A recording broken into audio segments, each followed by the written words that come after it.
Good afternoon. My name is John Stepney, originally from Liberia, West Africa, and I live in Winston-Salem, North Carolina. Drummers send messages. Drummers use to send messages from home. And now I'm going to play for you a little bit.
Tell me a story.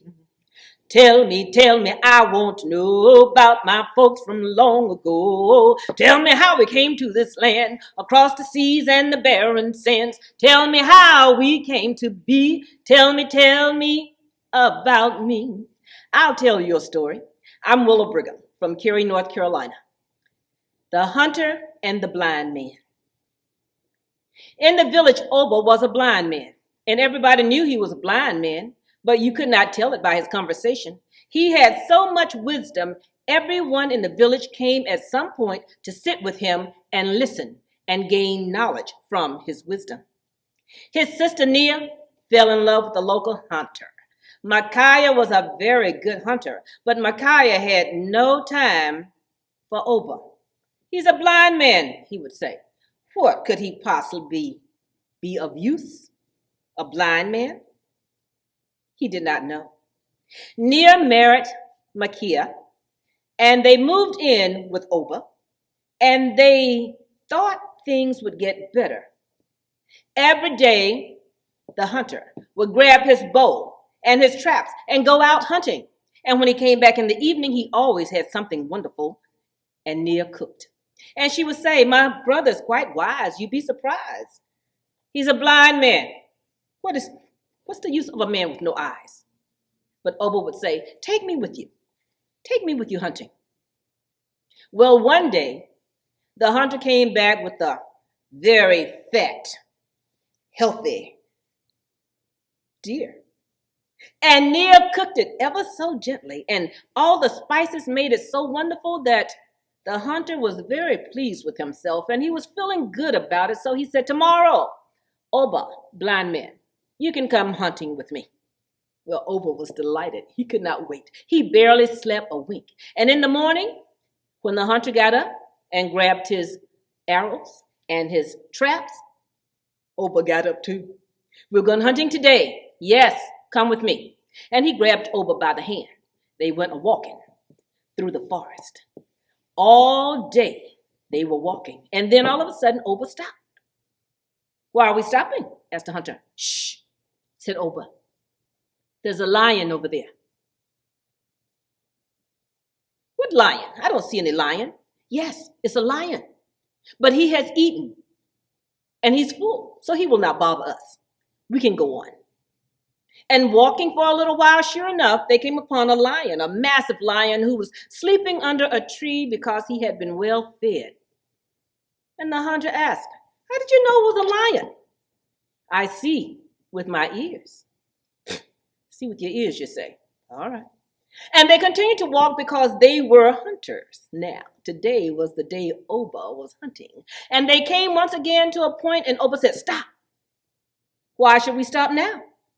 He said, "There's an elephant, a bull elephant over there, and he's washing in the water, so he will not bother us."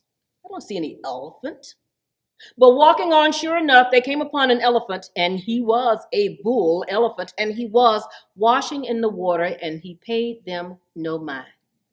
Until finally they got to their destination, and that's when the hunter set out his trap, and then he gave one to Oba and said, "This is how it is done," and Oba set out his trap, and they went back home. In the morning, Oba was up very early because he was excited because he knew there was going to be something in the trap. And so once again, the hunter grabbed him by the hand, but Oba led the way because he remembered every twist and every turn until they got to their destination. And immediately the hunter noticed that there were birds caught in each trap. In his trap, there was a little gray bird. But in Oba's trap, there was a magnificent bird of emerald green, gold, and crimson feathers. But a blind man cannot see. So the hunter gave the little gray bird to Oba and took the beautiful one for himself. And as they were walking back home, the hunter asked, "So you're so wise and you're so clever, Oba. Tell me, why is there so much hatred and anger in this world?" And Oba said, "Because there are men like you in this world that take things that don't belong to them." Immediately, the hunter was embarrassed. He took the beautiful bird that belonged to Oba and gave it to him and received the little gray and said, "I'm sorry." They continued to walk. And then he asked another question. "Oba, if you are so wise, why is it there's so much love and kindness in this world?" And Oba replied, "Because there are men like you who learn from their mistakes." And in the village, when anyone said, "Oba, you're so wise. Why are you so wise?" the hunter would put his hand on his brother-in-law's shoulder and say, "Because he sees with his ears and he hears with his heart."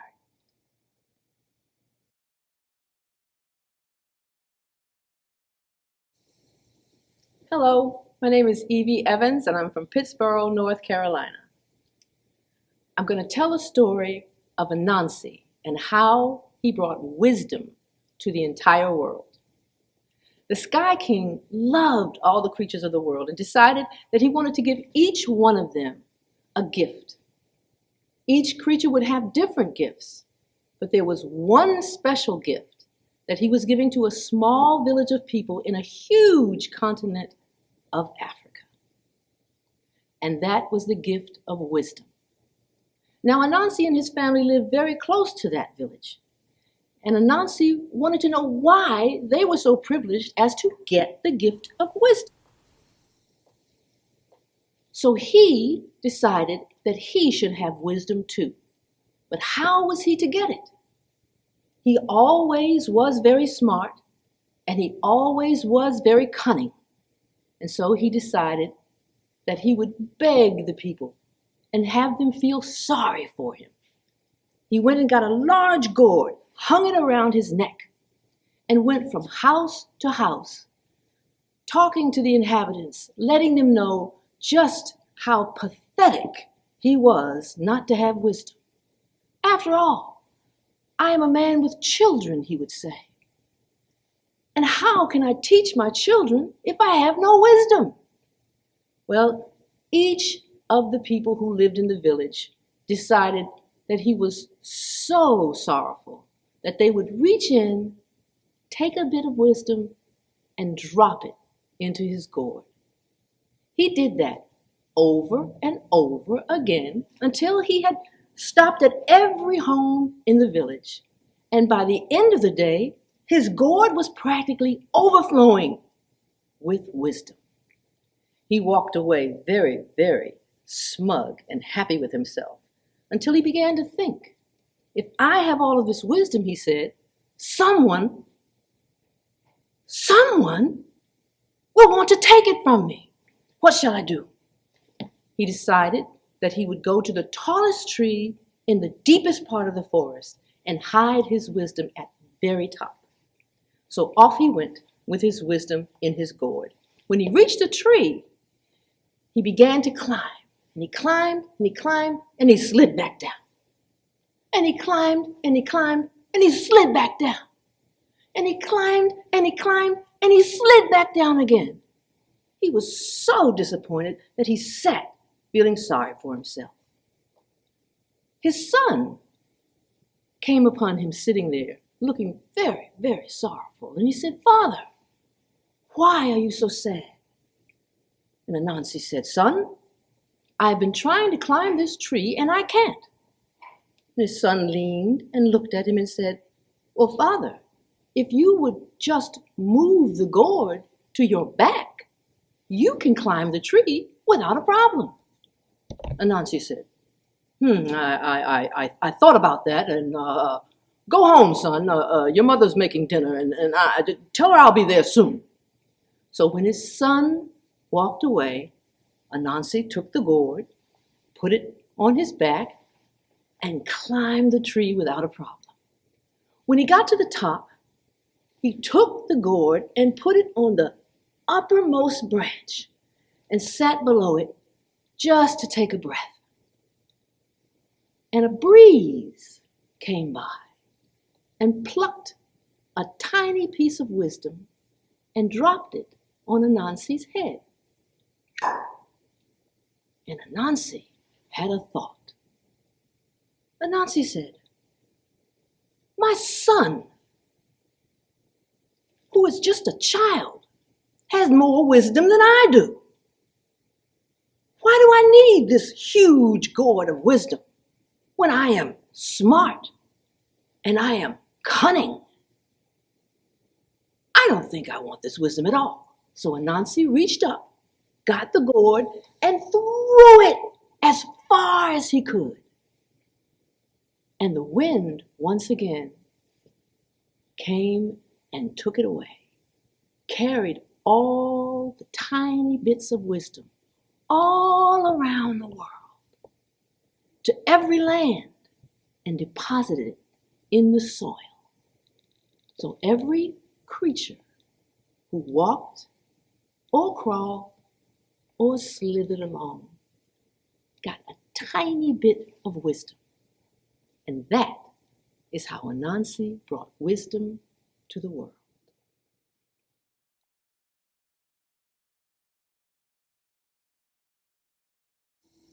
I'm Curry Williams. I'm from Winston-Salem. They call me the Apple Lady. I'm a folk artist and storyteller, and I'm going to tell you a story today called Hambone. You see, my ancestors, they come from Africa. And when the slave traders came and got them and brought them back to America, they took them to the plantations and they put them where they had to live in little bitty huts. You know, that hut had dirt floors. Some of them had windows and some of them didn't. And then they took some of my ancestors and they took them up to the big house. You see, the big house, that was where all the slaves that they called, you're the house slave. And you did all the cooking. You fixed the pies and the cakes and all the good food. And on Sundays, they had those food all spread out on the table. They sit out on the table in that big white house. And that white house had food all over. Everywhere, you name it, all kinds of food. And they would have a ham. a big ham. And when they cooked that ham, the slaves knew they would slice it really thin because they wanted some ham left on that bone. You see, they were slaves, but they wasn't stupid. They was very smart. They knew just what to do. So when the ham was finished, they took that ham bone and they took it down to their huts where they were living. And they put it in a pot and they cooked it. They put it in their greens, and the greens was good and smelling, and the aromas went to the next hut. And when they finished cooking that ham off in that green pot, they took it to the next house. And the next house put it in their beans, and the beans cooked, and the beans smelled good, and they taste good, and the aroma went on to the next hut, and they took it to the next house. And they shared that ham bone because they knew how to create a community by sharing. And a song came about and a dance came about. And when they danced, when they had that ham bone, they started slapping their legs and clapping their hands. And they would sing that song. Ham bone, where you been? Ham bone, where you been? Around the world and back again. Around the world and back again. Ham bone, where's your wife? Ham bone, where's your wife? In the kitchen cooking rice. In the kitchen cooking rice. Ham bone, where's your daughter? Ham bone, where's your daughter? Down at the lake, swimming in the water. Down at the lake, swimming in the water. Ham bone, where's your son? Ham bone, where's your son? Down at the lake, having fun. Down at the lake, having fun. So as they danced and they did that ham bone and they put that ham bone in that pot and they passed it from community to community and the ham bone went around and around, they said, that's what you do with a ham bone. And that's how you share everything you have. So as slaves, they may be a slave, but they would say those famous words, those 3 words, culture words, when they would get that ham bone, they would look at it and say, we know just what to do with this ham. And that's the story of ham bone. And I want you to share this story. And I want you to carry this story from community to community. That's what telling story is all about.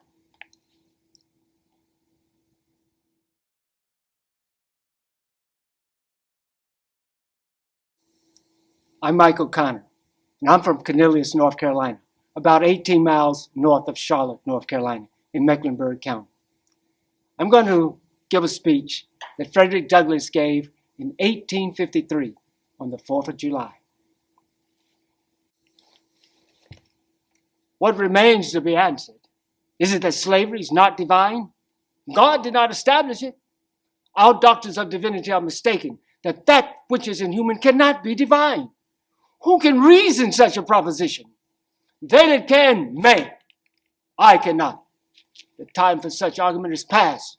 Oh, had I the ear to the nation, I would today pour out a fiery stream of biting ridicule, blasting reproach, withering sarcasm, and stern rebuke. For it is not light that is needed, but fire. Not the gentle shower, but thunder. We need the storm, the whirlwind. The feeling of the nation must be quickened.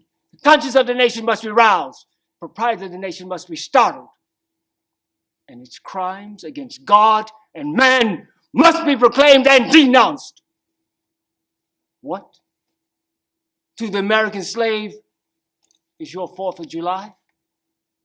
I answer, a day that reminds him above all the other days of the year the gross injustice and cruelty to which he's constant victim. There's not another nation on earth guilty of practices more shocking and bloody than the people of the United States at this very hour. How could I love a country that dooms 3 million of my brethren, some of them my own brothers and sisters, who are now clanking the chains of slavery upon the plains of the South, and whose warm blood is now fattening the soil of Maryland and Alabama, and whose crushed spirits lies that dark shadow of oppression, shutting out and extinguishing forever those cheering bright rays of sunlight, of liberty, lighted in the souls of all of God's children by the omnipotent hand of deity itself. How could I love a country thus cursed, thus bedewed with the blood of my brethren? I have not, and I cannot have, any love for this country as such, or for its constitution.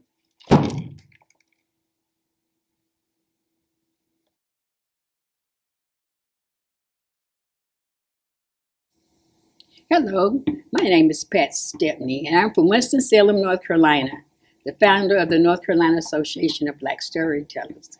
And I would like to share a story about the Cowtail Switch. It's an African story about a chief named Okaloosa. He had 4 sons, a wife who was pregnant with child. They all had jobs to do. Some fed the cows, and some did the millet, and some fished. But his job was to go out and hunt game, so that all the people in the village would have meat to eat. They knew that he would be gone sometime for weeks at a time, but when he'd come back, he would have more than enough meat for them to eat. So he would get his shield and his spear, and he would go out for the hunt. And one day he left and he kissed his wife goodbye and told the boys, "Make sure you take care of your mother and do your chores, and I'll be home soon." Well, everybody did the chores, and they helped take care of the mother. But time passed, and Okaloosa had not come back. But nobody thought about Okaloosa. The mother had a little baby boy, and she named him Poolie. Well, he was just like all babies. He grew up, and he learned to crawl, and pretty soon he was walking, and then he began to talk. And the first thing he said is, "Where is my father?" And everybody remembered Okaloosa. And the son said, "Well, mother, don't you worry. We'll go find our father and bring him home." Well, they started the journey, and they walked and they walked and they walked until they came to a large clearing. And in this clearing were bones scattered all around, and a rusted shield and a spear, and they knew it belonged to their father. What could they do? Their father was gone, but they had to do something. And one of the sons said, "You know what? I remember that I have a gift. I can speak words, and my father's bones will come back together again." And he began to speak those words, and sure enough, the foot bone connected to the ankle bone, and the ankle bone connected to the leg bone, and the leg bone connected to the knee bone, and the knee bone connected to the thigh bone, and the thigh bone connected to the hip bone, and the hip bone connected to the backbone, and the backbone connected to the shoulder bone, and the shoulder bone's connected to the arm bones, and the arm bone's connected to the neck bone, and the neck bone connected to the head bone. And there his body lay, all the bones. And the brother said, "Yes, you know what? I have a gift too. I can speak words, and skin will cover father's bones." And he spoke his words, and sure enough, the skin covered Okaloosa's bones. And another brother said, "That's right. I have a gift too. I can speak words, and blood will flow through father's veins." And he spoke, and the blood began to flow through Okaloosa's vein. The other brother said, "Oh, that's nothing. I can breathe into father's nostrils, and he will live again." And he breathed into his father's nostrils, and sure enough, Okaloosa's eyes opened, and he saw his sons. Oh, he was so happy to see them. They embraced each other, and they went home. Everybody was glad to see Okaloosa. Well, it's a custom, if someone dies and come back, they would have a party. They got all the food they could get together, and he said to one of the little boys, he said, "Go kill the fattest cow that you can find and bring his cow tail to me." And that's exactly what they did. Oh, he dressed up in his fine robe, and the drums began to drum, and they began to dance, and they began to cheer. They had a wonderful time. They had a party until the moon was high into the sky. And then Okaloosa calmed everybody down and gathered them around him. He said, "Now I'm going to pass the Caltier switch. Now, who will get the Caltier switch? Oh, one brother said, you know it's me. I put your bones together. I spoke those words and your bones just covered up with flesh, said the other. And then the blood began to flow through your veins. And I was the one who breathed the life into your body. He said, yes, that's true. All of that's true. But who was it that remembered me? And everybody looked at little Pootie. And he gave the Caltier switch to his son. He said, now you remember, life and death is in the power of the tongue.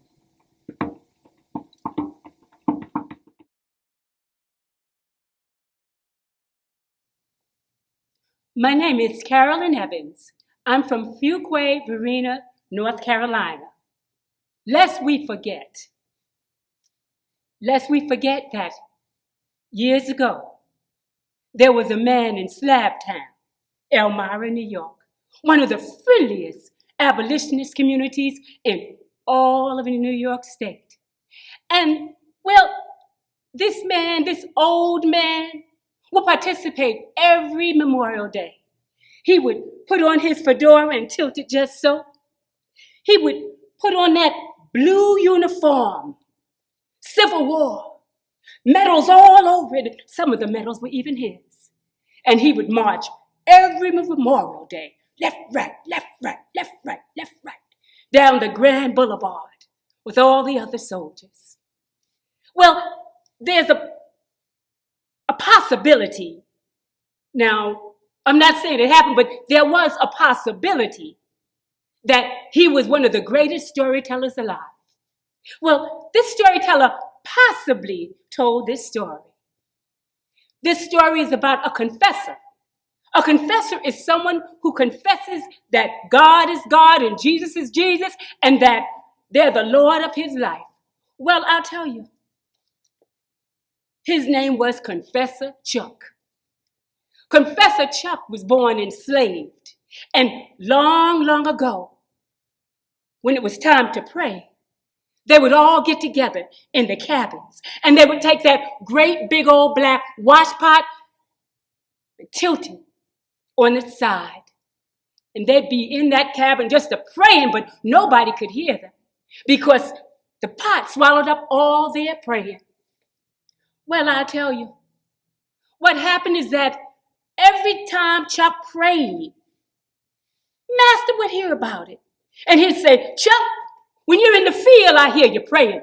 Chuck, when you're building a road with your wife, I hear you praying. Chuck, I don't like all this praying. Chuck, when you're digging the ditches, I hear you praying. Chuck, you doing too much praying. Chuck, you pray one more time, I'm going to sell you. Well, we all know that Chuck didn't stop praying. So he got sold. Chuck was sold to a heathen. I mean, a sure enough heathen.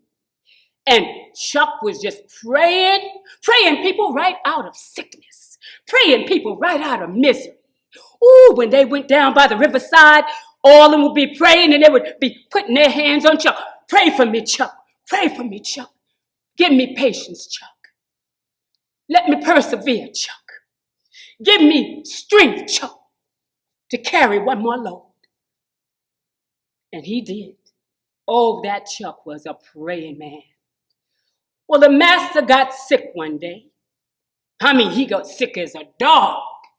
He lied on his bed and called the doctor. He said, doctor, come quick. Doctor said, I can't even help you. You're going to die. Get your life in order. Get your business in order. He was even too sick to do that. He called his wife. He said, go to get praying Chuck. Well, the wife went and she got Chuck. And you know what Chuck was doing? He was on his knees praying to the Lord when she got there. He came to his master. Master, you called me, he said. He said, yeah, Chuck. Pray for me. Pray for me. Chuck said, well, Master, that's what I've been doing all the while. I was praying for you. Well, wouldn't you know?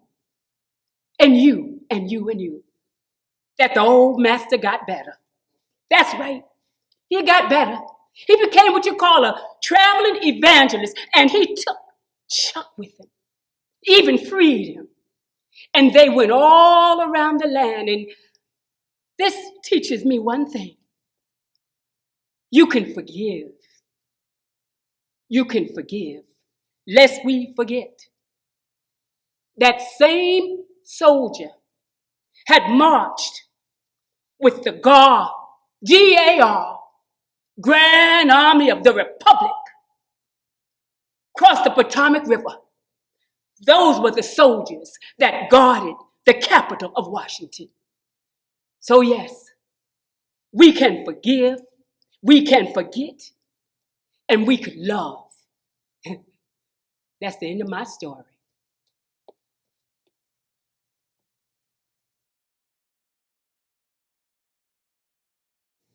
Hello, my name is Beverly Fields Burnett from Raleigh, North Carolina. I'm president of the North Carolina Association of Black Storytellers. I'd like to share this story with you. We all know that African people were expert rice growers and that many times they were kidnapped and brought to these shores just for their skills. There was a long time ago an old man who was loved by his community. He had a little grandson who lived with him. These folks were expert rice growers. They lived at the top of the hill, and the old man counseled other folks and cared for them and nurtured them and gave them wisdom. One day, the old man looked out and he saw that at the base of this hill, the ocean had gone way out farther than many people had ever seen. And the people of the village were excited. They rushed down to the ocean and they looked at all the things that were in the bare sand, the seashells, and all the other animals that were exposed by the ocean being gone. The old man panicked. He said, "Quick, grandson, run, get a torch and light all the fires to all the rice paddies. Light every one." The grandson, but grandfather, you're so kind. Why would you do this to your neighbors? The old man said, "Quick, do as I say. Light the fires. Make sure they're all burning." When the people at the base of the hill saw that their fires were burning, their whole lifestyle was burning, they raced up the hill just moments before the tsunami rushed back in and would have washed them all away. The moral of this story is, sometimes when we react to one tragedy, it gets us out of the way of the ultimate other tragedy. And that's the end of that story.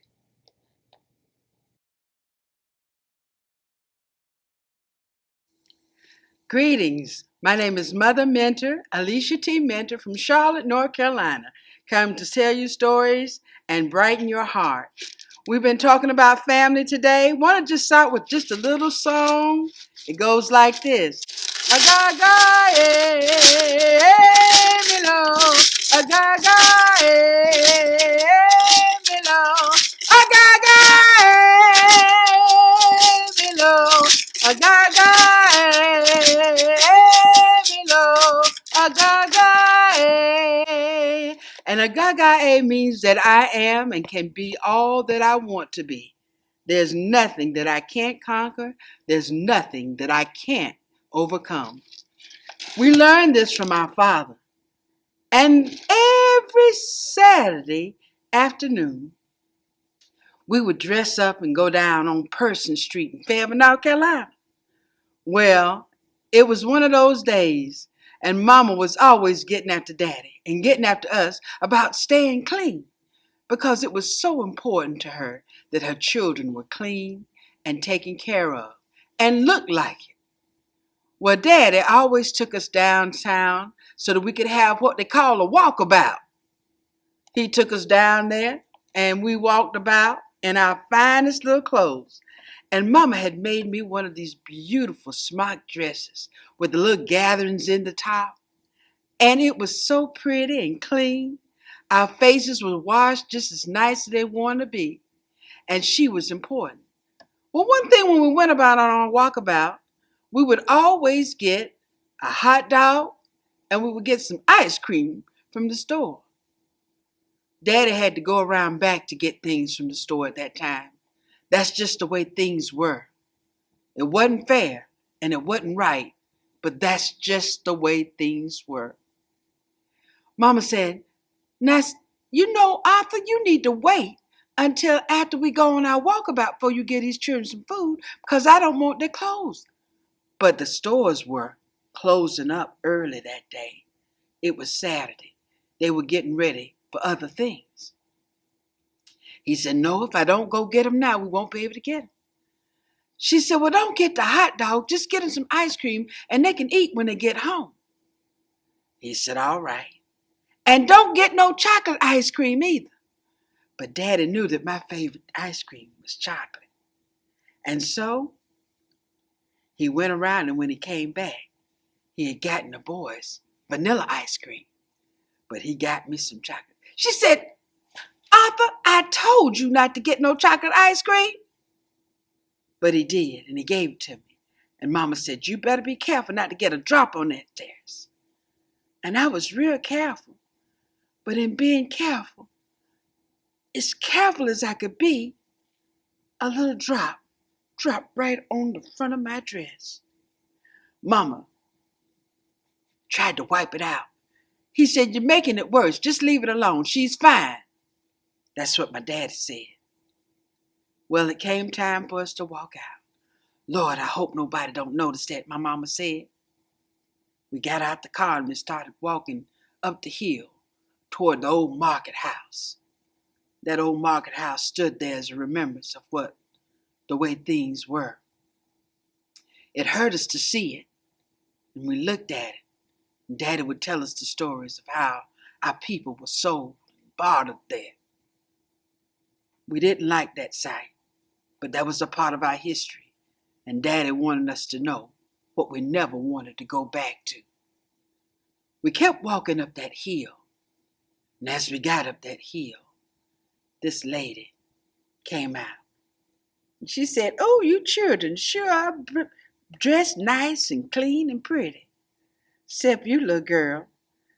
Your mama should have washed that dress before she put it on you." My eyes welled up like I was about to cry. I could feel my mama holding her head down, because you didn't look at him straight in the eye back then. My daddy turned around and looked at me, and he said, "Baby, you the prettiest thing in the whole wide world, and your daddy loves you so much.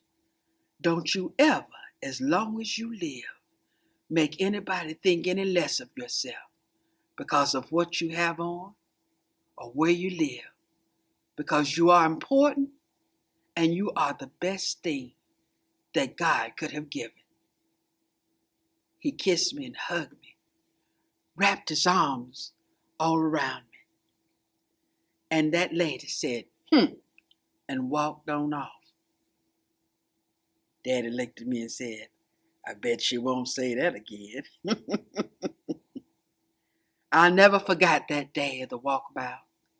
We went on back home, and my daddy loved me, and my mama loved me, and they taught me to love myself. And that's the end.